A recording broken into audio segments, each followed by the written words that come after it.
resolution is simply asking Vice President Pence to exercise his powers under Article 25, the 25th Amendment. We are simply asking Vice President Pence to exercise his powers under the 25th Amendment of the Constitution, Section 4, to convene the cabinet and to mobilize the cabinet to state and articulate what is obvious to the American people. This president is not meeting the duties of office and is clearly not capable of it, and to transfer the powers to the vice president under the 25th Amendment. Before the 25th Amendment was ratified in 1967, all the Constitution really said about what to do if the president died, resigned, or was removed was that the vice president should take over.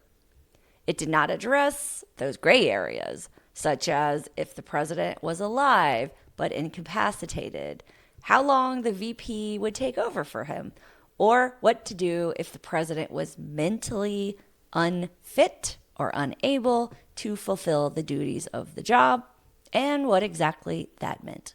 This is the Journalism of Everything. I am Darisse Smith, an independent journalist.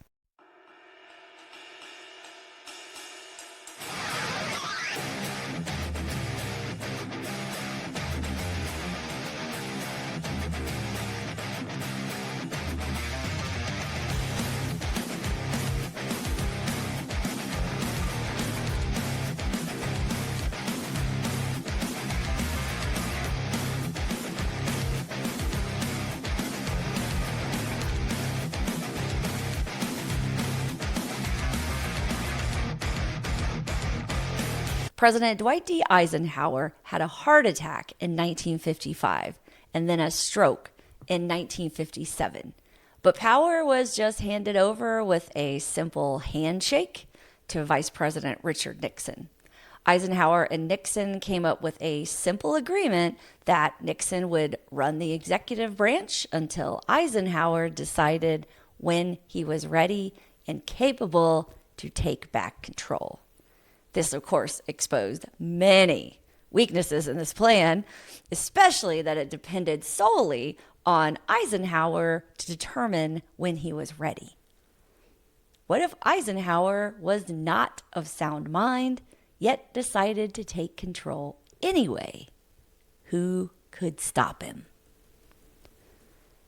After Eisenhower's health crises, Congress began to have serious discussions about honing the process for determining whether or not a president is fit for office. A Democratic senator from Tennessee, Estes Kefauver, led most of the hearings that eventually led to the creation of the 25th Amendment. In these hearings, the Senate discussed the intricacies of presidential succession, what constitutes disability and incapacity, who decides if a president is unable to serve, how power should transfer, and how to avoid abuse of that process. This is key. Members of Congress were very aware that such a loophole could be used for a coup. Remember that all of this was particularly urgent because the United States and most of the rest of the world was engaged in the Cold War and the nuclear arms race. Any delay in the chain of command or a change in command could have major global consequences.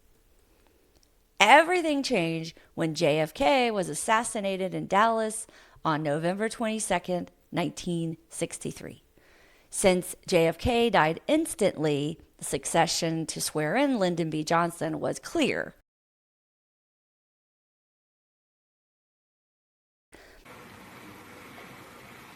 My fellow Americans, on yesterday I went before the Congress to speak for the first time as President of the United States.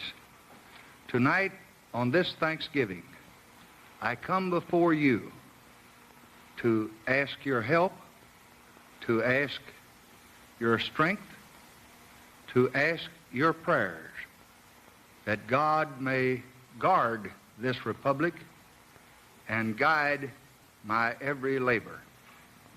But members of government realized that the Constitution did not have an answer for when a president had been incapacitated. What if JFK had survived but had been left in a coma? What if JFK had survived but with limited mental capacity? Who decides if he is fit to serve or not? Enter Democratic Senator Birch Bayh from Indiana, the leader in creating and getting the 25th Amendment ratified after JFK was assassinated. Bayh brought in doctors, legal scholars, and even former presidents to answer several key questions. 1. Who determines presidential incapacity? 2. How is power transferred and then returned if necessary? 3. How do you prevent political abuse? He wanted to ensure that a process was created that would work in a crisis but not enable a political coup, which is very tricky. By 1965, Congress passed the 25th Amendment, and by 1967, the states had ratified it.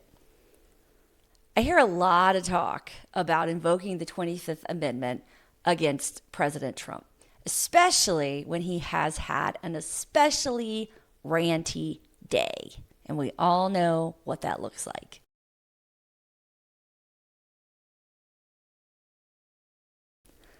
Is it even possible or feasible that he could be removed from office via the 25th Amendment, Section 4? Section 4 is what allows others to declare the president unable or unfit to continue in the office as president, so it is especially tricky. According to the Legal Information Institute, the vice president has to recognize that the president is incapable of fulfilling the duties of the office and must get a majority of the cabinet members to agree. Right now, President Trump has all hardline loyalists in his cabinet, including Secretary of State Marco Rubio, Secretary of Defense War Pete Hegseth. It was Attorney General Pam Bondi, but now it's her assistant, or who's acting now as Attorney General, who is even more loyal than Pam was, if that's possible. Secretary of Transportation Sean Duffy, Director of National Intelligence Tulsi Gabbard, who apparently is also on the chopping block, but she's still in there for now. These are all people who are not going to go against him.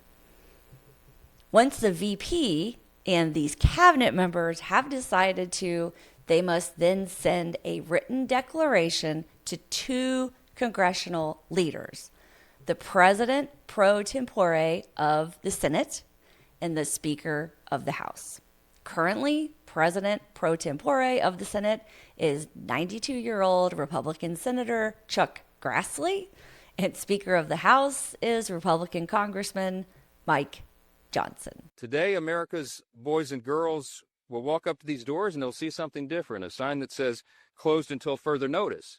And that's because at midnight, the Democrats followed through on their threat to shut down the United States government.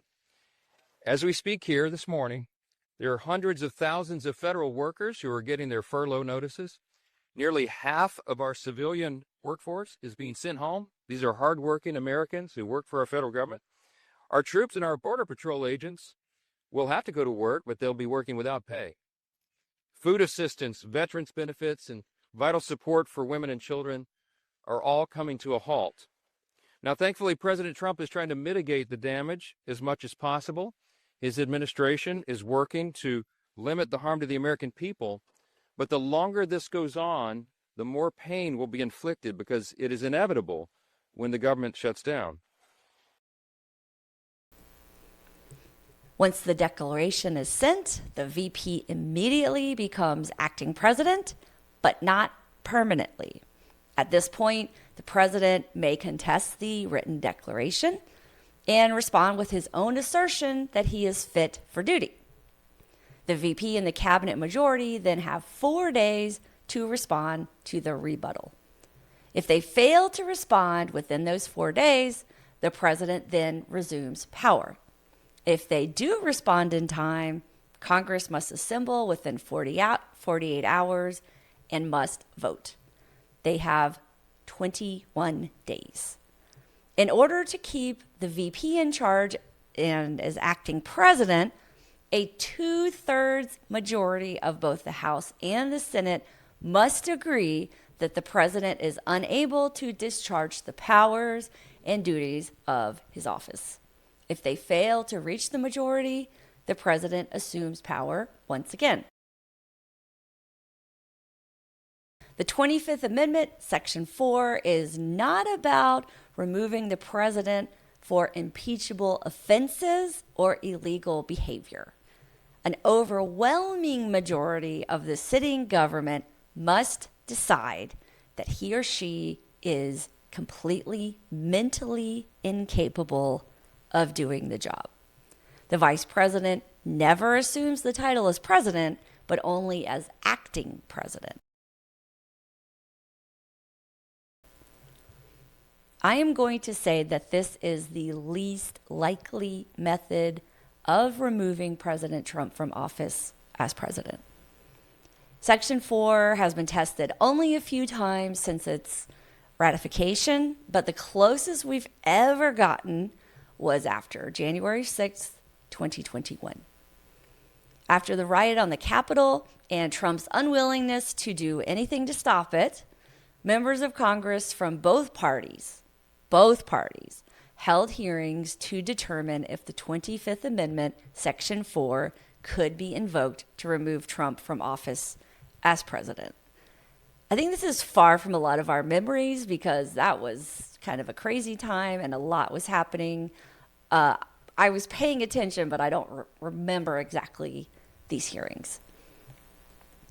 Despite some consensus from members of Congress, Vice President Pence refused to invoke the 25th Amendment, and that is where it stopped. With just 8 days left in the president's term, you and the Democratic caucus are to the cabinet, and I invoke the 25th Amendment. I do not believe that such a course of action is in the best interest of our nation or consistent with our Constitution. I urge you and every member of Congress to avoid actions that would further divide and inflame the passions of the moment. Work with us to lower the temperature and unite our country as we prepare to inaugurate President-elect Joe Biden as the next president of the United States.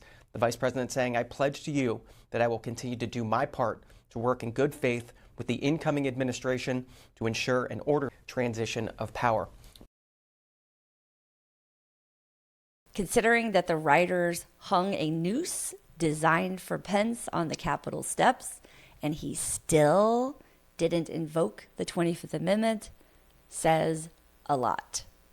Several cabinet members resigned after January 6th, including Elaine Chao, who was Secretary of Labor, Betsy DeVos, Secretary of Education. So finding a majority within the cabinet even then would have been very difficult. There was such a short time before he handed power over to President Biden, or President-elect Biden at the time anyway, that the plans just never materialized. Trump was impeached by the House of Representatives, and he was charged with inciting an insurrection, and then the Senate later acquitted him.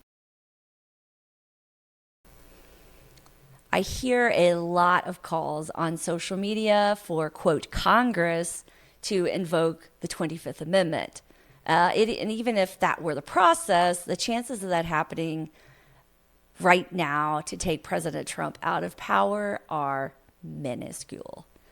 I do think that there are some arguments that can be made that Trump is not mentally fit to remain as president, such as his obvious sundowning at night with his social media rants, the fact that he does not appear to sleep at all at night, but rather during the day, during meetings. His slurred speech at times, inability to focus. He has a drooping face sometimes. and irrational decisions. And I'm not talking about your normal, maybe 2015, 2016 Trump. I'm talking about like just very ranty, based on emotional decisions. There are signs of dementia, according to a lot of people. Whether you want to believe it or not, whether you agree with me or not, there is some evidence there. Even so, Vice President J.D. Vance, along with the current cabinet, is highly unlikely to take the first step of the 25th Amendment. Honestly, this is Darisse talking. There are a lot of people behind the scenes without the title of president that have a lot of power over this president, and they can fulfill their agenda much easier that way than invoking the 25th Amendment, Section 4. This has been the Journalism of Everything. I am Darisse Smith, an independent journalist. If you enjoyed my content, please subscribe, like, and comment. I'm almost at 100 subscribers, and that would be a huge milestone for a lowly one-woman operation. Thanks for listening.